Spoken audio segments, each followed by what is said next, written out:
Welcome to the review nobody asked for. 30-plus-year-old sequels rarely work. Tim Burton sequels never work. So does Beetlejuice work?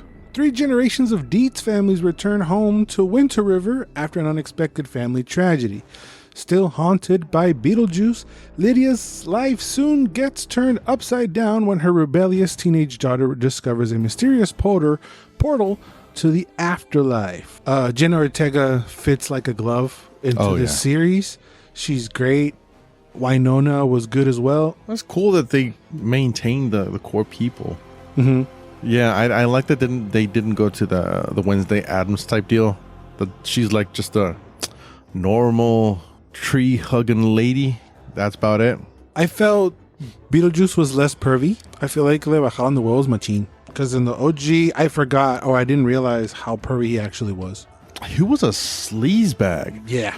And in this one, yeah, they toned it down a lot. Yeah, it's the times, yeah. Yeah, it's the times. But yeah, I mean, Michael Keaton is a standout, we gotta say. You think so? It wasn't for me. Really? I loved every time I saw him. Yeah, because he's Beetlejuice, but he wasn't a standout to me. The MVP for me, I'm going to tell you right out the gate, was Catherine O'Hara with Dahlia. She was fantastic. She was the funniest person on screen. Every line that she stole the movie for me, 100%. She is the most like her character from the original, I feel like. Yeah, very oblivious to everything but herself. Most of the jokes came from her for me that made me laugh. I did not enjoy Justin Theroux at all. I hated that he was there. Yeah. But not because of the type of character, just that they decided to include a character like that. I hated it. We could have just done without him completely. We could have done without him. And also, as much as it pains my heart, we could have done without Monica Bellucci. You think? Yep. Her character, her whole side story. It is interesting that we get a little bit of a glimpse into Beetlejuice's past. It's interesting. They do give us like his origin, which I wish they didn't. I still love that I didn't know anything about him. Yeah, I wish they would have left that mystery. I mean, they try to go for laughs the way they did it, and I feel like it kind of felt a little flat because they did that a couple times where they're doing language jokes. Oh, yeah, that felt flat. It takes you so off guard. It's kind of weird. And yeah, it's Beetlejuice. He's still wacky, crazy. And on the Bellucci side, see, she is one of the antagonists. I really loved her look. Oh, son. Jesus Christ. Staples to her face made her sexier somehow. I don't know how that worked. She's smoking hot, however old she is forever. She's an old-timer. I half agree with you with the sentiment on Monica Bellucci because she was underutilized. I feel like if she was used better or more properly, her role would have been more impactful. Willem Dafoe is also in here. He's really cool. That's funny. He's funny. He's good. The gist of the movie is that they're split in between like the real world stuff and the underworld stuff. And I felt like the real world stuff that was going on was way more meh than the underworld stuff. The underworld stuff was way more intriguing, way more interesting. I wanted to spend more time in the underworld. I wish they would have flipped the ratio on that. Like the time that we spend in the real world, it should have gone towards the underworld. That's my main criticism of this movie, that the real world stuff was kind of flat. But if we would have taken out Rory and maybe concentrated more on Bellucci, maybe we could have gotten something there. We spend a lot of time with those two, with Winona and that guy, and Jesus Christ. It just doesn't go anywhere. It's not really, I didn't find it funny. I don't know. The character wasn't strong enough, I feel like. Mm-hmm. What is super strong in this movie, and probably outside of a character, my MVP, are the effects, man. They did some really cool stuff. It's some of the best effects I've seen in a while.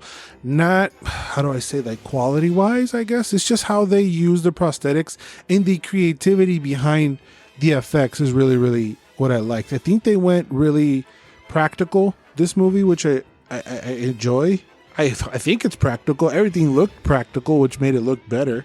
Sometimes it did take me back to the original one, to the point where the practical effects have come so far that they look not real in the sense that it's happening to the character. Exactly. It looks tactable though. It looks like it's actual stuff on whatever they're doing. Dude, I rather have that.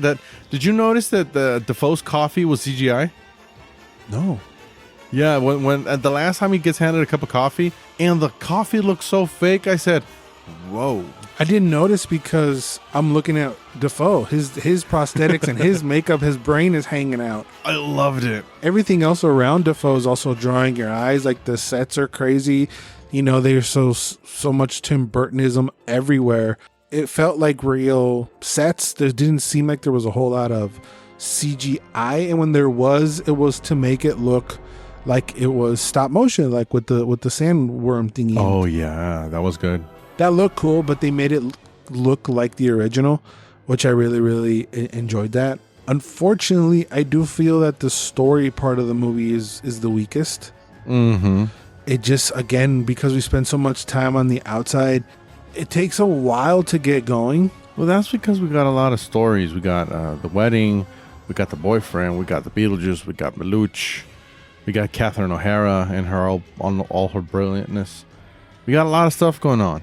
The story needed to be a little bit more stronger. They also tried to replicate some of the lip sync stuff that made the first movie iconic. It got a few laughs in the theater, but it just felt cheap in a way. I would have much rather them try to do something original, specifically from the movie, had them do something different. You know what I mean? Yeah, that was this cluster of people that really got on my nerves. Yeah, but that's what you are to other people because you're loud as shit in the theater. Yeah. So I did get a taste of my own medicine there. Yeah. I do accept that. It was interesting that they laughed at a lot of things that I think we think it wasn't that fun. Because they were laughing their asses off within the lip syncing part. Yeah, I didn't find it to be that funny. I think it felt like they were laughing because they were being reminded about the original. Because the part with the lip syncing part, I don't feel like the song that they picked was that funny.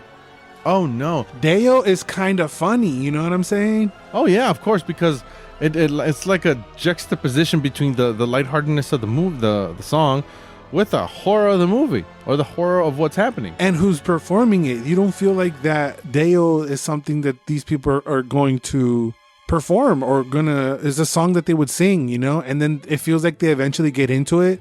Mm-hmm. And over here, they kind of try to do something similar, but I feel like the song was the wrong choice. Like the rescuable part of it was that when they sing, they do seem like they hate doing it, which is interesting, and the inflections in the face, I love that. But other than that, the felt a little lackluster. Going in, what I was hoping for is that there was some of the same charm, because the first movie is just super charming. It's so original. So it's been so long. How do you capture that again? And I felt like they kind of did. It's a different version of the same charm. Does that make sense? Yeah, kind of does. It's like a modern version of the same charm because they still have that charm. There's still moments that are specifically original to this franchise. Funny moments littered throughout the movie. You know, stuff like with Bob and stuff like that. Bob was a funny character. And just scenarios that Beetlejuice would put you in. But then we cut back to the real world stuff and it's like, oh, come on, man. It doesn't make it a bad movie at all. Oh, no, not by, because I did have fun. This is a movie I would watch again, not because it's like very good, but because it's lighthearted. I like the people in it. Performances are great. It's Bob, brother. Bob is my MVP. This is just a completely middle of the road movie. Right. That I think that the nostalgia might push it over to be like into good. The music is fantastic. Of course, shout outs to Danny Elfman. He's a legend, but I love the music. The music is great. Because it does hit on its nostalgia a little bit. I'm just wondering if this story was worth being told. No, I don't think so. But at the same time, my concern is that you're risking into tainting the franchise, and I don't think that the movie did that either. No, because if you want to delete this movie from your mind, you can. I mean, I don't know why you would, because it is fun. It's whatever. It didn't hurt the franchise. It's not better than the first one, of course. Oh no, not by a long shot. I was concerned that this was going to be a cash grab. Do you feel like it's that? I don't think it's that either. No, I think they try to do a love letter to the first movie. Maybe that's it. But a cash grab, no. It doesn't feel that disgusting. No, because they did try to copy paste some stuff from the original. There's even like some jokes that get repeated a little bit, because that's also something that it's a negative towards this movie. It didn't establish any legendary or memorable moments on its own. Like, what's the Deo of this movie? No, there's nothing. There's nothing, right?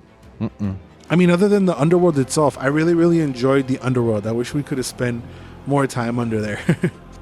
Yeah, because it's so wacky. It tells its own story. You just don't know what lies ahead, man. Oh yeah, I would have loved to see more of that instead of the world of the living, because that was really slow. But yeah, all in all, I think it's okay. If you go in there with zero expectations, you're going to enjoy this movie very much. If you're expecting it to surpass the first movie, it's not that. It's never that. But it's also not in the category of a cash grab 30 plus year later sequel. It is a good, enjoyable movie. Those were our thoughts on Beetlejuice Beetlejuice. Let us know down in the comments if you've seen it already. What are your thoughts? What are your favorite moments of this movie, if you have any? Any and all thoughts, Beetlejuice Beetlejuice, let us know down in the comments. Thank you guys for watching. Remember to always and forever, you do. Later.